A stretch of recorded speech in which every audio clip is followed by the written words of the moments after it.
Let's quickly start the lecture. सबसे पहला word है स्पूरियस। अब इस वर्ड को याद करने का मैं आपको तरीका बताऊंगी।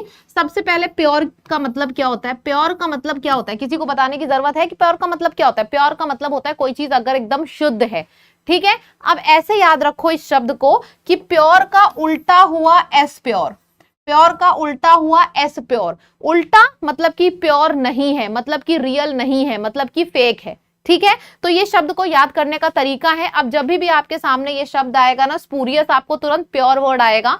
प्योर और एस सामने है यानी कि प्योर नहीं है, ठीक है। नहीं है, प्योर नहीं है मतलब फेक है, डुप्लीकेट है, रियल नहीं है, ओरिजिनल नहीं है। तो स्पूरियस का मतलब होता है something that is fake, that is not original, that is not real. Bar bar exam में पूछे जाने वाला शब्द। दूसरे शब्द की तरफ मूव करते हैं। दूसरा शब्द आपके लेक्चर का है ये, यानी कि इस पे लिखा है इनविंसिबल। इनविंसिबल का मतलब होता है अनबीटेबल, यानी कि जिसको हराया ना जा सके।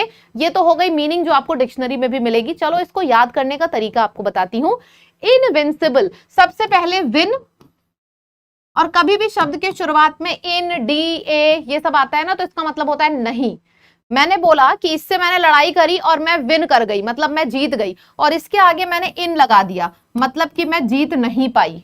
मैंने इससे लड़ाई करी और मैं जीत नहीं पाई। विन का मतलब जीतना, इन विन मतलब जीत नहीं पाई। मैं जीत नहीं पाई मतलब इस बंदे को हराना पॉसिबल नहीं है, ये बंदा अनबीटेबल है, इसको हराना पॉसिबल नहीं है। तो जिसको हराना पॉसिबल नहीं होता है, जो अनबीटेबल होता है, उसको हम इनविंसिबल कहते हैं। याद करने का तरीका और ट्रिक मैं आपको ऑलरेडी बता चुकी हूं।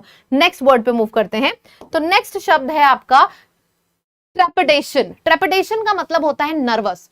नर्वस, जब इंसान बहुत घबरा जाता है। आप स्टेज पे गए, कुछ बोलने के लिए गए, लेक्चर लेने के लिए गए, जिसकी आदत नहीं होती बोलने की, पैर कांपने लगते हैं, कान गर्म हो जाते हैं, कान गर्म हो जाते हैं, नाक लाल हो जाती है, नर्वस, ये नर्वस वाली फीलिंग होती है जिसको हम ट्रेपिडेशन बोलते हैं। और इसको याद करने का एक बहुत ही बेहतरीन तरीका है ट्रैप, यानी कि जाल। अगर कोई बंदा जाल में फंसा है, कसम से जो सबसे पहली फीलिंग आती है वो नर्वसनेस होती है। अब क्या करें? डर से भी पहले नर्वस हो जाता है वो, अब क्या करें, जाल को कैसे बाहर निकलें। तो ट्रैप वर्ड की मदद से हमने याद कर लिया ये शब्द, जिसको बोलते हैं ट्रेपिडेशन, और इसका मतलब होता है नर्वसनेस। क्लियर है? याद हो गया सबको? चलो अब हम मूव करते हैं नेक्स्ट वर्ड की तरफ। नेक्स्ट वर्ड है हमारा, नेक्स्ट वर्ड है वेस्ट्रल। अच्छा, आप लोगों ने अपनी मम्मी पापा को अक्सर बोलते हुए सुना है कि भाई पैसे, अपना एक बजट बना लो, बजट बना लो और बजट के हिसाब से खर्चा करो, ज्यादा एक्स्ट्रा खर्चा मत करो, ज्यादा पैसे वेस्ट मत करो। मम्मी पापा से ये सब शब्द सुने हैं। तो जब वेस्ट इंसान पैसे करता है, खर्चा करना अलग बात है, मम्मी पापा भी पैसे खर्चा करते हैं, सब्जी लेके आते हैं, खाना लेके आते हैं। वेस्ट करने का मतलब होता है जहां जरूरत है 100 रुपए की 500 रुपए खर्चा करना। तो जहां पे वेस्ट आया, मतलब वेस्ट्रल का मतलब हो गया स्पेंड थ्रिफ्ट, यानी कि वो बंदा जो ज्यादा पैसे खर्चा करता है।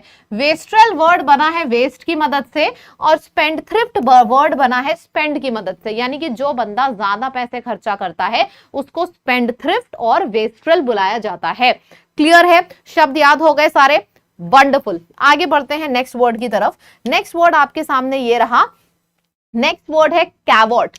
आई डोंट नो आपने ये चीज एक्सपीरियंस करी कि नहीं, लेकिन बचपन में एक ऐसा वेजिटेबल है जो पापा जरूर खाने को बोलते थे। कौन सा था वो वेजिटेबल? कैरेट। कैरेट खा लो, आंख की रोशनी बहुत ज्यादा बढ़िया हो जाएगी। कैरेट खा लो, बाल बड़े हो जाएंगे। कैरेट खा लो, स्किन चमकने लगेगी। कैरेट खा लो, एनर्जी आ जाएगी, और जब एनर्जी आएगी तो आप जंप करोगे। तो कैरेट खाने से इंसान के अंदर एनर्जी आती है और वो जंप करता है। तो कैरेट वर्ड से याद रख लेना कैवॉट। कैवॉट का मतलब है जब अंदर एनर्जी आएगी तभी इंसान जंप करेगा। तो ये हमने याद कैसे किया?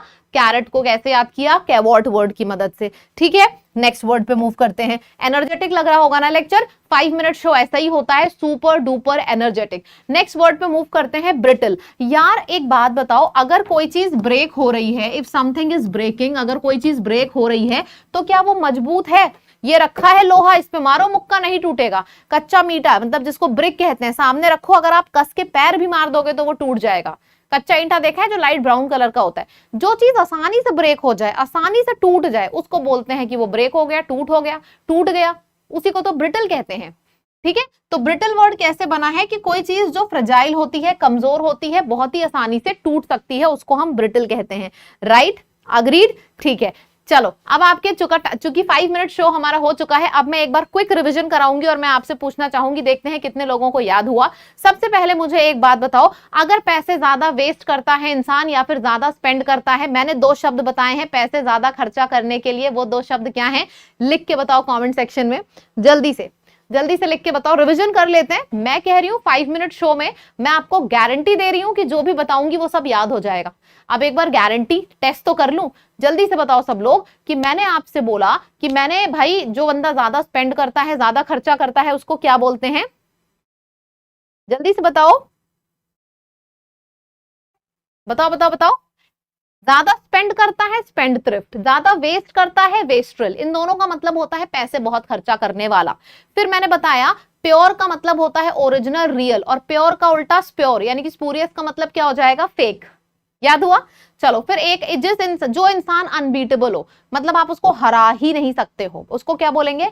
विन मतलब आप जीत गए, इन विन मतलब आप नहीं जीते मतलब सामने वाले को हराना इम्पॉसिबल है। एल्यूमिनेट वर्ड बना है ये ल्यूमिनस कंपनी, देखिए जो लैंप बनाती है, बल्ब बनाती है, उसका काम क्या होता है ल्यूमिनस कंपनी का? बहुत ज्यादा रोशनी देना, पूरे घर में रोशनी बिखेरना, यही तो काम होता है ना ल्यूमिनस कंपनी का, यही तो करती है। तो बस ल्यूमिनस वर्ड से बना है एल्यूमिनेट, जिसका मतलब होता है लोगों के घरों में रोशनी देना, ब्राइटन करना। याद हो गया शब्द? अब दूसरे शब्द पे मूव करते हैं। सेकेंड वर्ड है बेल्यूकोज। यार मैं एक बात बताऊं, जिस भी शब्द में बिल्ली आ जाए, बिल्ली मौसी बहुत लड़ाई करती है, झगड़ा करती है ना, तो अगर बिल्ली, कैट फाइट होती है ना, 2 लड़कियों के बीच में फाइट होती है, उसको कैट फाइट बोला जाता है। कैट और बिल्ली का मतलब होता है लड़ाकू से रिलेटेड। तो अगर किसी भी शब्द में बेली आया है, बेली ऐसे याद करो, बिल्ली, चाहे वो बेलिकोज हो और चाहे वो आपका बेलिगेरेंट हो, अगर आपके शब्द में बेली आई है तो इसका मतलब होता है लड़ाकू। अगर कोई इंसान लड़ाकू है तो उसको हम बेलिकोज या फिर बेलिगेरेंट बोलते हैं, जो लड़ाकू इंसान होता है। याद हो गया? चलो आगे बढ़ते हैं। ये सारी ट्रिक है, आपको हमेशा याद रहेगी। ये शब्द है यार एसवेज, ये वर्ड मैं आपको बहुत मस्त तरीके से कराऊंगी क्लियर। अगर आप किसी के आंसू पोंछ रहे हो तो इसका मतलब क्या हुआ? कोई इंसान बहुत परेशान है या फिर बहुत गुस्से में, आप उसके आंसू पोंछ रहे हो, आप उसको थोड़ा सा ठंडा फील करा रहे हो, उसके दिमाग को थोड़ा सा राहत दे रहे हो। तो आंसू पोंछने का मतलब क्या हुआ कि आप उसको थोड़ा सा कामिंग इफेक्ट दे रहे हो, थोड़ा सा सूदिंग इफेक्ट दे रहे हो। तो एसुएज का मतलब क्या हुआ? काम। एसुएज का मतलब क्या हुआ? सूदिंग।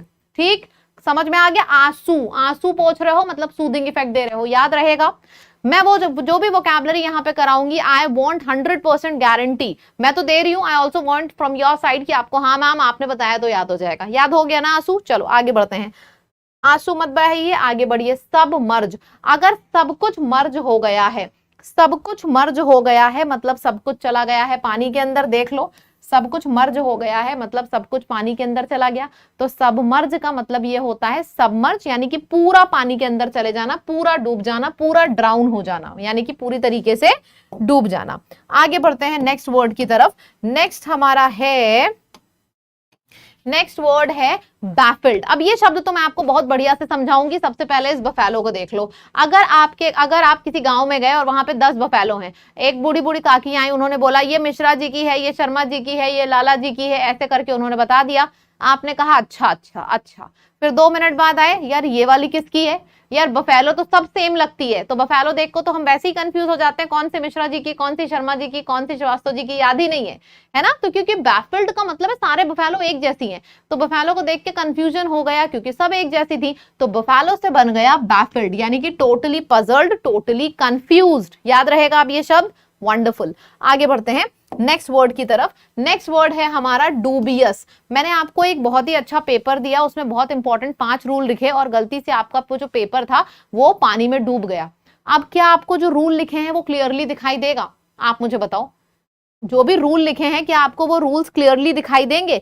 बताइए सब लोग, जो भी रूल्स लिखे हैं क्या वो क्लियरली दिखाई देंगे? बिल्कुल क्लियरली दिखाई नहीं देंगे। क्यों क्लियरली दिखाई नहीं देंगे? क्योंकि पेपर डूब गया है ना पानी में। और पेपर पानी में डूब गया है तो क्लियरली कैसे दिखाई देगा। तो डूबियस का मतलब होता है जिस चीज के लिए आप श्योर नहीं होते हो, अनश्योर। नेक्स्ट वर्ड है आपका परजुरी। जब आप किसी भी शब्द में पर लगा देते हो, मैं वहां पे गया पर मुझे अच्छा नहीं लगा, मैं वहां गई पर मुझे अच्छा नहीं लगा, मतलब वो नेगेटिव सेंस में जा रहा है पर लगाने के बाद।